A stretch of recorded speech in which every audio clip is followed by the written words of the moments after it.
You can tell by my voice, I live a really healthy lifestyle. Just yogurt and carrots. No, I smoke weed every day, and it's truly ruining my life. My throat hurts. I remember nothing. But the worst thing for me is, like, I never think I'm high enough. So I'll just smoke all day long, being like, oh my God, I'm not even stoned. Like, I'm not even high. And then it's time to do my makeup, and I'm like, touche. Okay. All right. I guess I'm high, and now I'm going to look like a Picasso rough draft for the evening. Any cocaine fans? All right, casual Coke fans, amazing. I don't need cocaine, I'm annoying enough, I don't really need a boost. But if you love Coke, I have very good advice for you. If you just tell people you've never done cocaine, they'll give you cocaine. It's awesome. And you could try it with anything. You could be like, no, what is a tater tot? I've never heard of that. And then see if someone will throw you a tot. Or whatever, you can't afford sushi, just, what do you mean? And then see what happens. But I am working on myself, I am. I started therapy like 1 year and 3 months ago because I got dumped and then I watched 34 seasons of Survivor in 6 months. And so then I went to therapy. Yeah, it's been helpful. I'm at the point where I can identify all my problems, but I don't have the tools to solve them yet. So it's pretty good. I'm overspending, I'm overeating, partying a lot, talking so much shit, can't stop watching porn. And I know it's because I'm lonely, but I'll just keep doing it. So maybe in another year I'll figure everything out. Yeah, tough breakup, for sure. It was my first girlfriend. And I'm not a loser. I've done Molly. I've put my mouth on everything. I don't want you to think I'm a loser. I'm a cool girl. You guys are not laughing as hard as I want, and I don't really know what you want. But truly 100% effort on my part. And silence. Except you. You are my obvious twin. Yeah, we connect. We connect. You're laughing before the joke comes out. You just heard cocaine and started to giggle. But yeah, okay, maybe now you'll like it. So, yeah, first girlfriend. So I'm kind of gay now. I'm pretty gay, but it's humiliating because I'm old and I should have known. Like, nothing's more embarrassing than coming out at 30 years old, like, because I'm not religious, obviously. Actually, is there anything worse than when you find out someone you love loves the Lord? Ugh. Nothing worse than that, but... Yeah, so I'm not religious. It's not like my parents would be mad. It's not like I knew, and I'm like, oh, I'm just too scared to tell people. Like, I've just been too high to figure it out. The signs were all there. They were all there, but I was so stoned just fucking the wrong gender for 15 years. And I'm not fully off dudes. I feel like, there's like a spectrum of gay. I'm at the point where, like, I would let a dude fuck me, but I don't want to see that it's a man. So that's my level of gay. You can penetrate me, but don't you dare look in my eyes. I don't want to see your hairy body, but I'll take it. But yeah, so that's my level of, I don't know, it was just so obvious. I compare my sexuality to, I used to babysit all the time, and parents, I know it's creepy, but it won't be creepy, but yeah, I used to babysit constantly, and what would happen was parents would come home all the time and be like, why are you sitting in the dark? And I'd be like, oh, I didn't notice. And that's my sexuality. Just been sitting in dark rooms, grabbing onto loose dicks, and then someone turned on the light, and I was like, I'm out of here. I'm gonna go.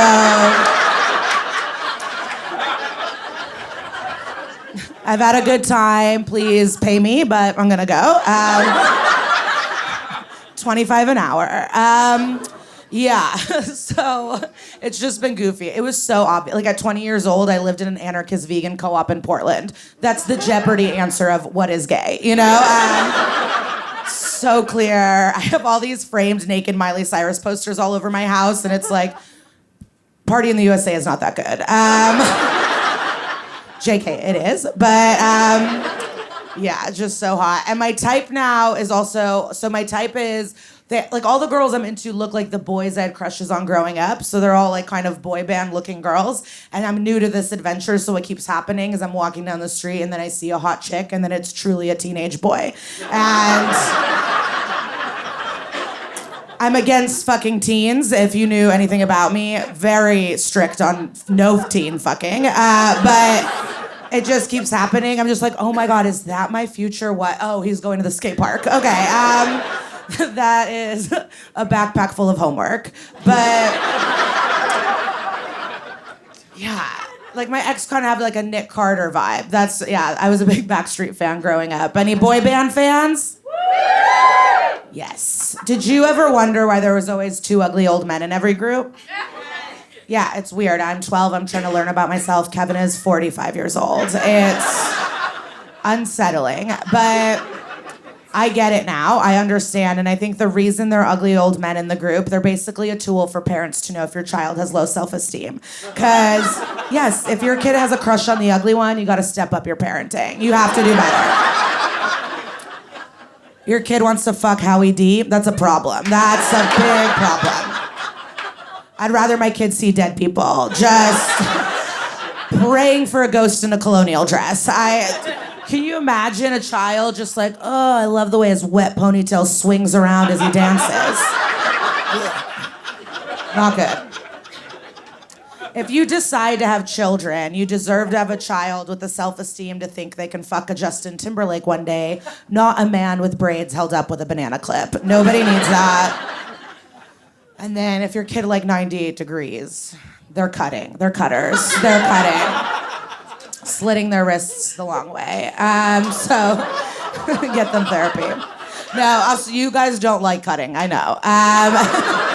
Every night I say slit wrists and truly silent, but I guess that's okay with me. Yeah, I had so many Backstreet Boys posters all over my room, and then I also had like a little section for Edward Norton. Any Edward Norton fans?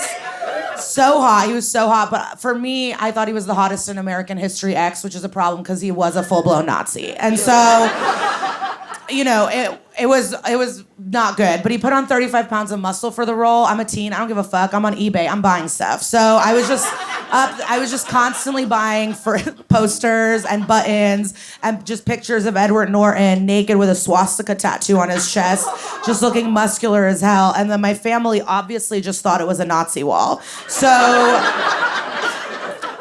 it was a huge problem. I had a talking to. But also, so my parents are foreign. They're from the former Soviet Union. They're really old and Russian. And I'm just like a young, fun girl. So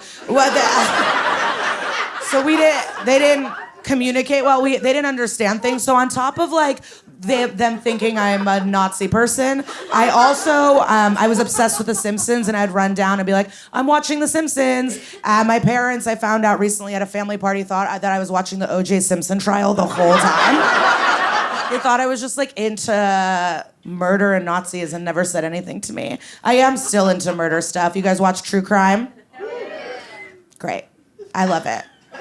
I feel like people that solve murders should be famous, like pop stars and actors. Like, we should respect them. They should be on the covers of magazines. But unfortunately, they all look like ghouls, so we can't. They all look like trash. Honestly, I feel like there should be a queer eye for just forensic professionals. Get them out of the basements, into the sunlight. Let's help them out. Let's get them laid. They're impressive people. I was watching one episode of Forensic Files, and there was a forensic botanist, and there was a dead body, and from the debris in the hair, she was able, with the wind trajectory, to track the leaves and find the killer. Like, let's go fuck her, but she has a bowl cut. So, what are we gonna do? We'll figure it out. Yeah, so much television. Oh, one of my biggest goals this year, I have 7 big addictions. That's like what I've learned through therapy. It's weed, eating, talking shit, spending money, porn, TV, Instagram. Those are the big 7. I used to ask the audience for like their big addictions, but then a woman yelled that her number 1 addiction was Caesar salad. So I don't really trust the general public anymore. And she's actually no longer with us. The audience killed her Hunger Games style. She's dead. No, one time a woman yelled out her number one addiction was her children, and then everybody booed her. Which was great. Yeah, I'm working on getting them down. It's hard. I want to get skinny. That's like a plan. I want to lose weight, stop eating so much. But I don't know. It's just, yeah, I'm going to be a bridesmaid. That's my number one reason. But I also just want to get out of plus size pants. I don't know if anyone wears plus size pants, but like they're so humiliating because the pockets are fake. And it's like, just give me a pocket. You know, I just want a pocket. Some people are like, one day I'll have abs. I'm like, oh, one day I'll slide a coin into my pants. One day. If I work really hard. And they always put the plus size section near the bedding, and it's like, I see what you're doing, okay? Yeah, we love to lounge. Yeah. Definitely want to lose weight. I also, one of my biggest goals this year is to stop talking so much shit. I gossip too much. And last year, it all came to a head because I thought one of my best friends and married best friends were having sex. So I went on a multiple-month investigation. And I compiled evidence. And then I sat my whole friend group down and I revealed the truth, and it was not the truth. So that's a moment of clarity. And then my therapist said, are you just scared if you're not talking shit, you don't have anything to say? Shook me to my core. Oh my God. I have nothing. I've never bought a book so fast in my life. I haven't read it yet, but I have it. And maybe next year I'll have a lot to say about Frida Kahlo. Yeah, this has been fun. I've enjoyed it. I can't believe I'm leaving to silence. I also often like want to blame my weight gain on my thyroid, but it's like, it's not. But I blame it on everything. I'll be running late somewhere and I'm like, oh my God, my thyroid. It's just like really acting up. But it's not true. Thank you so much. Enjoy the rest of your night.